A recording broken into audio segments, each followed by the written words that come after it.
ಹಳ್ಳದಲ್ಲಿ ಕೊಚ್ಚಿ ಹೋದ ಆರೋಗ್ಯ ಇಲಾಖೆ ಸಿಬ್ಬಂದಿ ಮೃತದೇಹ ಪತ್ತೆ.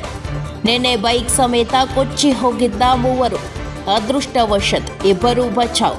ನಾಪತ್ತೆಯಾಗಿದ್ದ ಮಹಿಳೆ.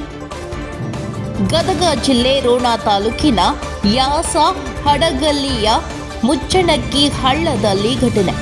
ಯಾಸ ಹಡಗಲ್ಲಿಯಿಂದ ಬೆಳವಣಕ್ಕಿಗೆ ಪ್ರಾಥಮಿಕ ಆರೋಗ್ಯ ಕೇಂದ್ರಕ್ಕೆ ಹೊರಟಿದ್ದ ಮೂವರು. ಸಿಎಚ್ಒ ಬಸವರಾಜ್ ಕಡಪಟ್ಟಿ, ಆರೋಗ್ಯ ಸಹಾಯಕ ವೀರೇಶ್ ಹಿರೇಮಠ ಬಚಾವ್. ಬೈಕ್ನಲ್ಲಿದ್ದ ಆಯಾ ತಪ್ಪಿ ಕೊಚ್ಚಿ ಹೋಗಿದ್ದ ಹಿರಿಯ ಮಹಿಳಾ ಆರೋಗ್ಯ ಸಹಾಯಕಿ ಬಸಮ್ಮ ಗುರಿಕಾರ್.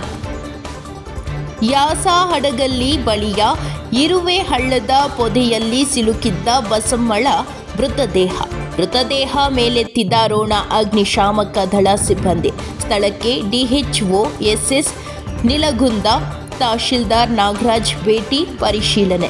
ಪೊಲೀಸ್ ಇಲಾಖೆ ಸಿಬ್ಬಂದಿಗಳು, ಅಗ್ನಿಶಾಮಕ ಸಿಬ್ಬಂದಿಗಳು ಶವ ಶೋಧ ಕಾರ್ಯ ಯಶಸ್ವಿ. ಮೃತದೇಹ ಪರಿಶೀಲನೆಗೆ ರೋಣ ತಾಲೂಕು ಆಸ್ಪತ್ರೆಗೆ ಶವ ರವಾನೆ. ವರದಿ ರುದ್ರಪ್ಪ ಹೆಬ್ಬಳ್ಳಿ, ರೋಣ.